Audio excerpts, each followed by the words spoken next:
বিসমিল্লাহির রহমানির রহিম। পরম করুণাময় অতি দয়ালু আল্লাহর নামে শুরু করছি। আপনারা যারা আজ এই ভিডিওটি দেখছেন তাদের সবাইকে কোরআন স্টোরি টিভির পক্ষ থেকে আন্তরিক স্বাগতম ও সালাম। আসসালামু আলাইকুম ওয়ারাহমাতুল্লাহি ওয়াবারাকাতুহু। প্রিয় দর্শক, আপনি কি কখনো ভেবেছেন আপনার ভেতরে যে সত্তাটি বাস করে, যে দেখে, যে শোনে, যে ভালোবাসে, যে ভয় পায়, সেই সত্তাটি আসলে কি? শুধু মাংস আর হাড়ের এই দেহ কি সত্যিই আপনি, নাকি এর গভীরে লুকিয়ে আছে অন্য কেউ?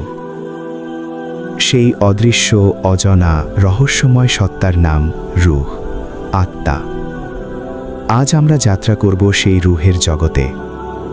কোরআন এবং হাদিসের আলোকে আমরা অন্বেষণ করব রূহ কোথা থেকে এলো, কিভাবে সৃষ্টি হলো, কোন জগতে সে বাস করেছিল, মৃত্যুর সময় কি ঘটে এবং কবরে রূহের অবস্থা কেমন। এই প্রতিটি প্রশ্নের উত্তর আপনার জীবনকে, আপনার দৃষ্টিভঙ্গিকে চিরতরে বদলে দিতে পারে। তাহলে আর দেরি নয়, শুরু হোক আমাদের আজকের মহাযাত্রা। রূহ সৃষ্টির রহস্য। আল্লাহ সুবহানাহু ওয়া তাআলা আকাশ সৃষ্টি করেছেন, পৃথিবী সৃষ্টি করেছেন, পাহাড়, নদী, সমুদ্র, চাঁদ, সূর্য সবকিছু সৃষ্টি করেছেন। কিন্তু এই সৃষ্টিকুলের মধ্যে এমন একটি সৃষ্টি আছে যার রহস্য স্বয়ং আল্লাহ নিজের কাছে রেখে দিয়েছেন, যার সম্পর্কে মানুষকে অতি সামান্য জ্ঞানই দেওয়া হয়েছে। সেটি হল রূহ। ওয়ায়াসআলুনাকা আনির রূহ কুলির রূহু মিন আমরি রাব্বি ওয়ামা উতীতুম মিনাল ইলমি ইল্লা কালিলা। আর তারা আপনাকে রূহ সম্পর্কে জিজ্ঞেস করে, বলুন, রূহ আমার রবের নির্দেশ থেকে, আর তোমাদেরকে জ্ঞান দেওয়া হয়েছে অতি সামান্যই। সূরা আল ইসরা, আয়াত 85। ভাবুন, এই মহাবিশ্বের সকল রহস্যের মধ্যে আল্লাহ শুধু রূহের ব্যাপারে বললেন, এটি আমার আদেশ থেকে, বিস্তারিত জানাননি, কারণ এই জ্ঞান ধারণ করার সাধ্য মানুষের নেই।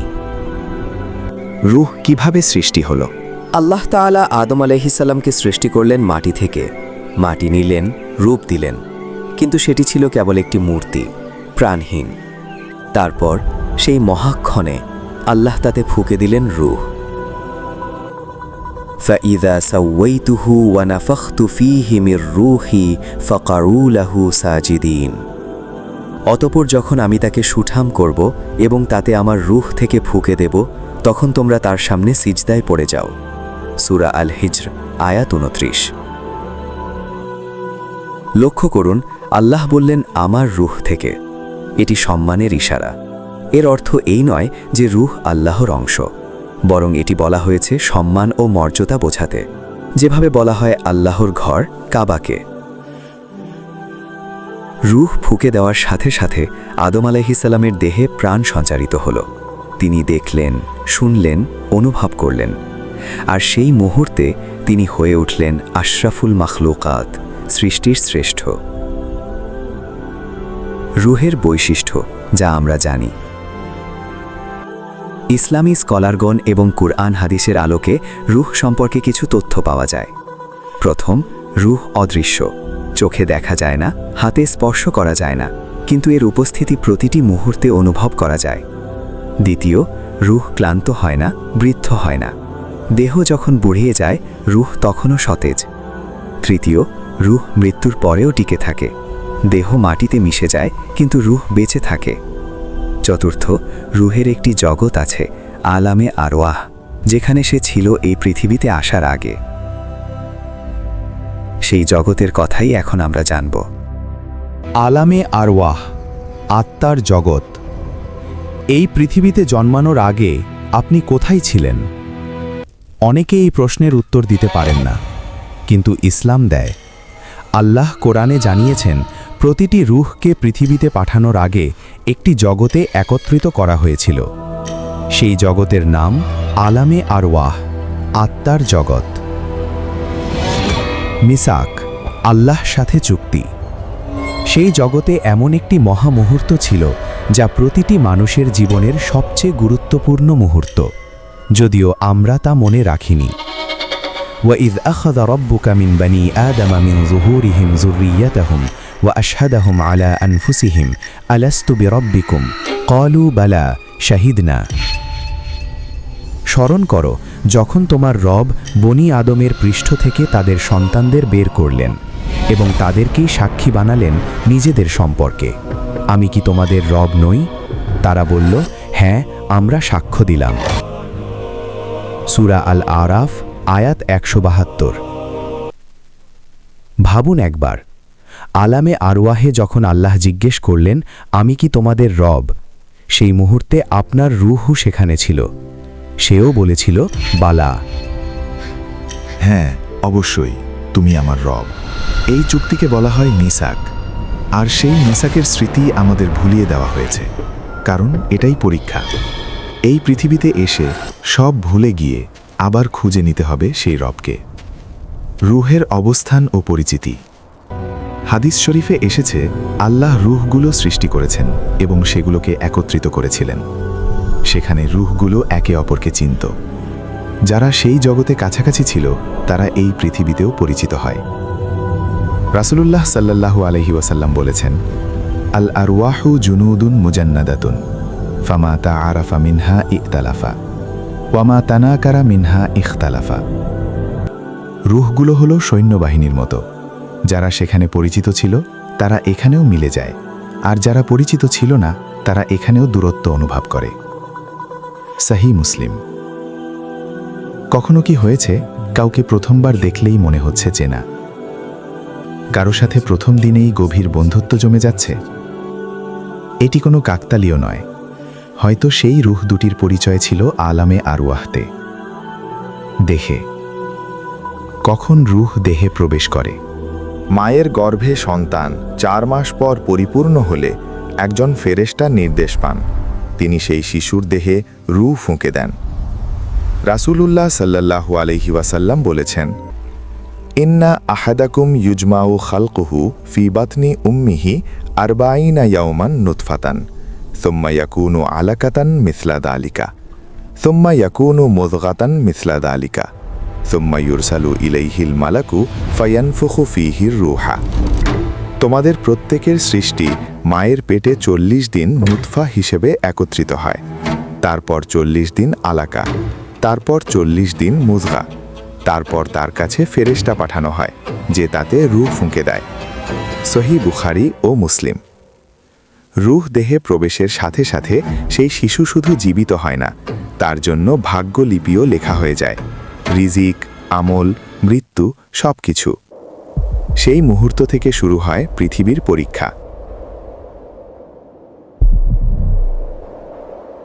মৃত্যুর সময় রূহ কবজ জীবন একটি যাত্রা আর প্রতিটি যাত্রার একটি শেষ স্টেশন থাকে সেই স্টেশনের নাম মৃত্যু মৃত্যু সম্পর্কে মানুষ ভয় পায় এড়িয়ে চলে কিন্তু ইসলাম বলে মৃত্যু থেকে পালানোর পথ নেই কারণ মৃত্যু আসে আল্লাহর হুকুমে নির্ধারিত সময় কুল্লু নাফসিন যায়কাতুল মাউত প্রতিটি প্রাণকে মৃত্যুর স্বাদ গ্রহণ করতে হবে সূরা আলে ইমরান আয়াত 185 কিন্তু মৃত্যু মানে কি শেষ না মৃত্যু হলো একটি দরজা এক জগৎ থেকে আরেক জগতে প্রবেশের পথ আল্লাহ একজন বিশেষ ফেরেশতাকে দায়িত্ব দিয়েছেন রূহ কবজ করার তার নাম আজরাইল আলাইহিস সালাম যদিও কোরআনে তাকে মালাকুল মাউত বলা হয়েছে কুল ইয়াতাওয়াফাকুম মালাকুল মাউতিল্লাযী ওয়াক্কিলা বিকুম সুম্মা ইলা রাব্বিকুম তুরজাউন বলো তোমাদের মৃত্যু ঘটাবেন মৃত্যুর ফেরেশতা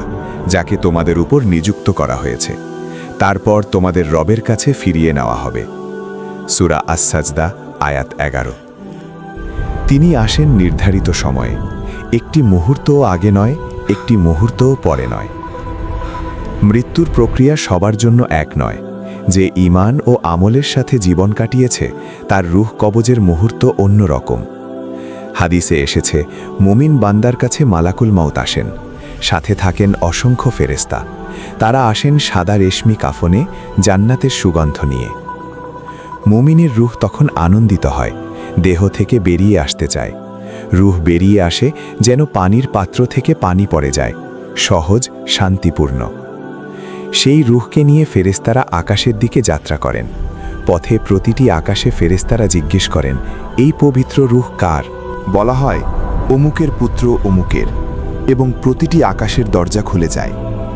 কিন্তু যে ব্যক্তি আল্লাহকে ভুলে পার করেছে জীবন, তার রুহ কবজের মুহূর্ত ভিন্ন, বেদনাদায়ক। তার কাছেও আসেন মালাকুল মাউত, কিন্তু সাথে থাকেন কালো পোশাকের ফেরেশতারা। সেই রুহ বেরিয়ে আসতে চায় না, দেহের প্রতিটি রগ শিরায় আঁকড়ে ধরে। জোর করে টেনে বের করা হয়, যেন কাঁটাওয়ালা রড দিয়ে ভেজা তুলা টেনে বের করা হচ্ছে। আল্লাহ কুরআনে বর্ণনা করেছেন, ওয়ালাউ তারা ইযিয যালিমুনা ফি গামারাতিল মাউত ওয়াল মালাইকাতু বাসিতু আইদিহিম আখরিজু আনফুসাকুম। যদি তুমি দেখতে পেতে জালিমরা মৃত্যুর যন্ত্রণায় থাকে এবং ফেরেশতারা হাত বাড়িয়ে বলে, তোমাদের রূহ বের করো। সূরা আল আনআম আয়াত 93। সেই রূহকে নিয়ে ফেরেশতারা আকাশের দিকে যান, কিন্তু প্রতিটি আকাশে দরজা বন্ধ পাওয়া যায়। সেই রূহ উপরে যেতে পারে না। মৃত্যুর সময় কি করণীয়? রাসূলুল্লাহ সাল্লাল্লাহু আলাইহি ওয়াসাল্লাম বলেছেন, মৃত্যুপথযাত্রীকে কালিমা শাহাদাত স্মরণ করিয়ে দাও, কারণ যার শেষ কথা হবে লা ইলাহা ইল্লাল্লাহ, সে জান্নাতে যাবে। তাই আজই, এখনই নিজেকে প্রস্তুত করুন, কারণ মৃত্যু যে কোনো সময় আসতে পারে, আগাম কোনো নোটিশ দেয় না।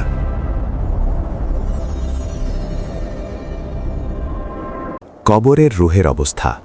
মানুষ মারা যায়, দাফন হয়, পৃথিবীর মানুষ ফিরে আসে, কিন্তু কবরের মধ্যে সব কি শেষ হয়ে যায়? না। কবর হলো আখিরাতের প্রথম পদক্ষেপ। এটি হয় জান্নাতের একটি বাগান অথবা জাহান্নামের একটি গর্ত। মুনকার ও নাকির, কবরের ফেরেশতা। দাফনের পর মানুষ চলে যায়, কবরে নেমে আসে একাকিত্ব, আর সেই নিঃসঙ্গতায় আসেন দুই ফেরেশতা, তাদের নাম মুনকার ও নাকির। তারা মৃত ব্যক্তিকে উঠিয়ে বসান, তারপর তিনটি প্রশ্ন করেন। মান রব্বুকা, তোমার রবকে? মা দীনুকা, তোমার দিন কি? মান নাবিয়ুকা, তোমার নবীকে? এই তিনটি প্রশ্নের উত্তর নির্ধারণ করে কবরে কি হবে। মুমিনের কবরের অবস্থা। মুমিন বান্দা আত্মবিশ্বাসের সাথে উত্তর দেয়, আমার রব আল্লাহ, আমার দিন ইসলাম, আমার নবী মুহাম্মদ সাল্লাল্লাহু আলাইহি ওয়াসাল্লাম। আকাশ থেকে একটি আওয়াজ আসে, আমার বান্দা সত্য বলেছে, তাকে জান্নাতের পোশাক পরাও, তার কবর প্রশস্ত করে দাও। কবর প্রশস্ত হয়, যত দূর চোখ যায়। কবরে একটি জানলা খুলে যায় জান্নাতের দিকে, সেই সুগন্ধ আসতে থাকে, আলো আসতে থাকে। একজন সুন্দর মানুষ আসেন, তাকে দেখলেই মন ভালো হয়ে যায়। সে বলে, আমি তোমার আমল, তুমি দুনিয়ায় যা করেছ আমি তার প্রতিফল। মুমিনের রূহ তখন বলে, কিয়ামত কখন আসবে? আমি আমার পরিবারের কাছে ফিরতে চাই, কারণ সে জান্নাতের আশায় অপেক্ষায় আছে। কিন্তু যে ব্যক্তি আল্লাহকে ভুলে গিয়েছিল, সে প্রশ্নের উত্তর দিতে পারে না। সে বলে, আমি জানি না, আমি মানুষদের দেখে এটা বলতাম। আকাশ থেকে আওয়াজ আসে, সে মিথ্যা বলেছে, তার জন্য জাহান্নামের পোশাক পরাও, তার কবর সংকুচিত করে দাও। কবরের দুই দিক একে অপরের দিকে চাপে, যতক্ষণ না পাঁজরের হাড়গুলো একে অপরের ভেতরে ঢুকে যায়। একটি কুৎসিত প্রাণী আসে, যার গন্ধে মন অসুস্থ হয়। সে বলে, আমি তোমার পাপ, তুমি দুনিয়ায় যা করেছ। সে সেই ব্যক্তিকে আঘাত করে। কবরে একটি জানালা খোলে জাহান্নামের দিকে। ওয়ামিন ওয়ারিহিম বারজাখুন ইলা ইয়াউমি ইউবাআসুন। তাদের সামনে রয়েছে বারজাখ, পুনরুত্থান দিবস পর্যন্ত। সূরা আল মুমিনুন আয়াত 100। রূহ কি কবরেই থাকে? আলেমগণের মধ্যে মতভেদ আছে, তবে সহি বর্ণনা থেকে জানা যায়, শহীদদের রূহ সবুজ পাখির পেটে জান্নাতে বিচরণ করে। সাধারণ মুমিনের রূহের বিষয়ে বিভিন্ন বর্ণনা আছে, কিন্তু একটি বিষয়ে সকলে একমত, কবরের আযাব ও কবরের নেয়ামত উভয়ই সত্য, এবং এটি রূহেরই অনুভব। কবর আযাব থেকে রক্ষার আমল। রাসূলুল্লাহ সাল্লাল্লাহু আলাইহি ওয়াসাল্লাম প্রতিটি নামাজের পর কবর আযাব থেকে পানাহ চাইতেন। তিনি আমাদের শিখিয়েছেন, আল্লাহুম্মা ইন্নী আউযু বিকা মিন আযাবিল কবর ওয়া মিন আযাবিন নার। হে আল্লাহ, আমি কবরের আযাব থেকে এবং জাহান্নামের আযাব থেকে আপনার আশ্রয় প্রার্থনা করি। সূরা মুলক তেলাওয়াত করা কবর আযাব থেকে রক্ষা করে, হাদিসে এসেছে। প্রতিদিন মৃত্যুকে স্মরণ করা, এটি মুমিনের সবচেয়ে বড় উপদেষ্টা। প্রিয় দর্শক, আমরা যাত্রা করেছিলাম রূহের এক অদ্ভুত জগতে। আমরা জানলাম রূহ কিভাবে সৃষ্টি হলো, আলামে আরওয়াহাতে আল্লাহর সাথে আমাদের মিসাক কেমন ছিল, মৃত্যুর সময় রূহ কবজের বিস্তারিত এবং কবরে রূহের অবস্থান। এই প্রতিটি তথ্য আমাদের একটি কথাই বলছে, এই পৃথিবী অস্থায়ী, এটি পরীক্ষার হল, আর পরীক্ষার হলে যা করি তার ফলাফল অনন্তকাল আমাদের সাথে থাকবে। তাহলে এখনও সময় আছে, হাত তুলুন আল্লাহর দিকে, ফিরে আসুন সেই মিসাকের কাছে যেটি আলামে আরওয়াহতে আপনার রূহ নিজেই করেছিল। আলা বিযিক্রিল্লাহি তাতমাইন্নুল কুলুব। জেনে রাখো, আল্লাহর জিক্রেই কলব প্রশান্তি পায়। সূরা আর-রাদ আয়াত 28। আল্লাহ আমাদের সবাইকে ক্ষমা করুন, আমাদের রূহকে পরিশুদ্ধ করুন, কবরের আযাব থেকে রক্ষা করুন এবং জান্নাতুল ফেরদাউস নাসিব করুন।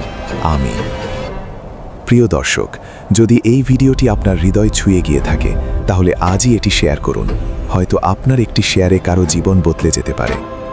চ্যানেলটি সাবস্ক্রাইব করুন, বেল বাটনে ক্লিক করুন যেন পরবর্তী ভিডিওর নোটিফিকেশন পান। আল্লাহ হাফেজ। আসসালামু আলাইকুম ওয়া রাহমাতুল্লাহি ওয়া বারাকাতুহু।